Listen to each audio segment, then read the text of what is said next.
कोकण, जिथे निसर्ग आणि श्रद्धा एकमेकात मिसळलेली आहेत. इथल्या प्रत्येक मातीत देवाचा वास आणि वाऱ्यात भक्ती आहे. कोकणात खूप सारी मंदिरे आहेत ज्याबाबत अनेक दंतकथा आणि गूढकथा सांगितल्या जातात. असेच एक निसर्गरम्य कुशीत डोंगर दऱ्यांमध्ये वसलेलं, श्रद्धा, भक्ती आणि शांततेचं प्रतीक असलेले एक प्राचीन आणि जागृत देवस्थान, ते म्हणजेच पोखरबावचं श्री गणपती मंदिर. नमस्कार मित्रांनो, मी भूषण म्हात्रे आणि मी सध्या पोखरबाव गणपती मंदिरामध्ये. चला तर करूया या निसर्गाच्या कुशीत बसलेल्या गणपती बाप्पाच्या मंदिराचं दर्शन. पोखरबाव गणपती मंदिर हे सिंधुदुर्ग जिल्ह्यातील देवगड पासून 13 किलोमीटर तर दाभोळे गावापासून अवघ्या 2 किलोमीटर अंतरावर वसलेले एक पांडवकालीन प्रसिद्ध मंदिर आहे. हे मंदिर 2 मजले असून वरच्या मजल्यावर गणपती बाप्पाचं मुख्य मंदिर आहे, तर खालच्या मजल्यावर भगवान महादेवांचं ओंकारेश्वर शिव मंदिर स्थित आहे.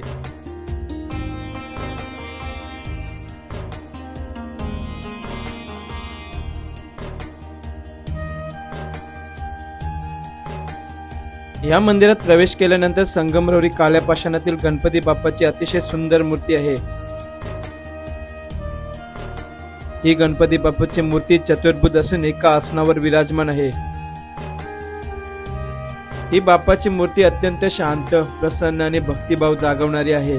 येथील श्री गणपती बाप्पा हे नवसाला पावणारे गणराय म्हणून ओळखले जातात.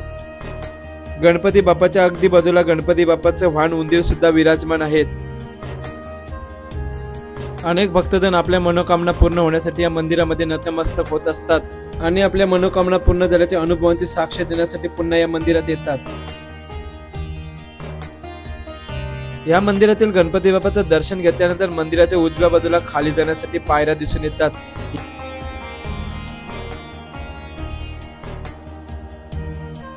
यामधील काही पायऱ्या खाली उतरून गेल्यावर उजवीकडे संत गजानन महाराज आणि श्री दत्तांचं छोटस मंदिर सुद्धा आहे.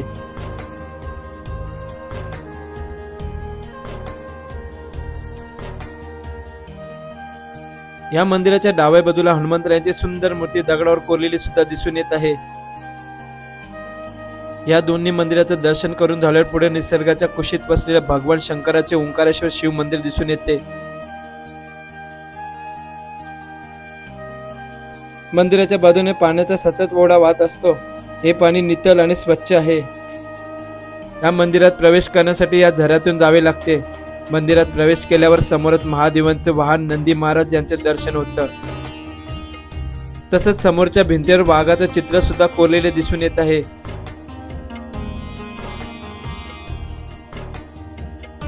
या मंदिरामध्ये 1000 वर्षापेक्षा जुने पंचमुखी शिवपिंड सुद्धा आहे, ज्याची स्थापना गगनगिरी महाराज यांच्या सूचनेनुसार करण्यात आली होती असे सांगण्यात येते. त्याविषयी एक दंतकथा सांगण्यात येते. हे शिवलिंग हजारो वर्षापासून पाण्याखाली होते. या मंदिराचे पुजारी श्रीधर राऊत यांना स्वप्न पडले. स्वप्नात त्यांना या गणपती मंदिराच्या खाली एक पांडवकालीन विहीर असल्याचे दिसून आले. दररोज स्वप्नात त्यांना या विहिरीतून एक माणूस ही शिवपिंड बाहेर घेऊन येताना दिसत असत. त्यानंतर संतांच्या सल्ल्याने आणि गावकऱ्यांच्या मदतीने ही शिवपिंड शोधण्याचा भरपूर प्रयत्न केला, मात्र ही शिवपिंड सापडली नाही. साधारण 2 वर्ष या ठिकाणी बरेच डोंगराचे खोदकाम करून खाली एक विहीर सापडली. ही विहीर शोधल्यानंतर येथे बरेच सारे दगड सापडले. त्यातील एक दगड पंचमुखी असून दगडाच्या वरच्या भागावर शिवपिंडी होती. संतांच्या म्हणण्यानुसार हे शिवलिंग हजारो वर्षापासून पाण्याखाली होते, म्हणून 2003 साली हे शिवपिंड पाण्याजवळ स्थापित करण्यात आले आणि अशा प्रकारे हे निसर्गरम्य ओंकारेश्वर शिव मंदिर येथे उभे राहिले. या पिंडीवर कूर्म, वराह, वर्तुळ, पिंडी आणि चंद्रकोर अशी 5 रूपे कोरलेली आहेत. शिवपिंडीच्या पुढे शेषनागाचं दर्शन सुद्धा करायला मिळतं.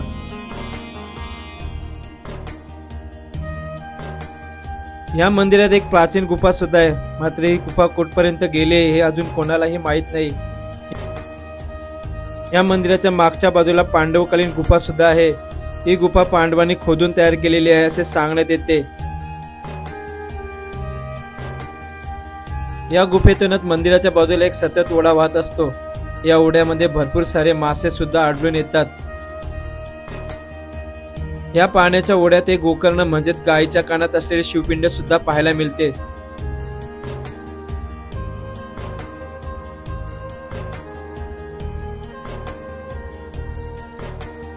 तसेच या शिवपिंड्याच्या बाजूला एक शेषकुंड आणि गोमुख सुद्धा पाहायला मिळते. त्याचप्रमाणे या ओढ्यामध्ये महादेवाच्या सुंदर मूर्तीचं दर्शन आणि आशीर्वाद सुद्धा घेता येतो.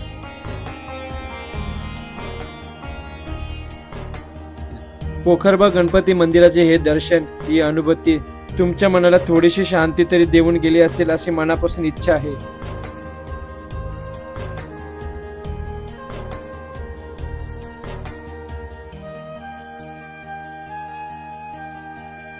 जर तुमचं मन अस्वस्थ असेल, विचारांनी भरलेलं असेल, तर एकदा इथे नक्की या. गणराय आणि महादेव तुमच्याशी शब्दांशिवाय संवाद साधतील आणि तुम्हाला हवी असलेली शांती देऊन जातील. मित्रांनो, हा व्हिडिओ आवडला असेल तर व्हिडिओला लाईक करा आणि आपल्या मित्रांसोबत नक्की शेअर करा. अशाच नवीन सुंदर शांत ठिकाणासाठी चॅनलला सबस्क्राईब जरूर करा. लवकरच भेटूया अशा एका नव्या प्रवासात, अशाच एका नव्या देवस्थानात. तोपर्यंत जय हिंद, जय महाराष्ट्र, जय जिजाऊ, जय शिवराय. बोला हर हर महादेव.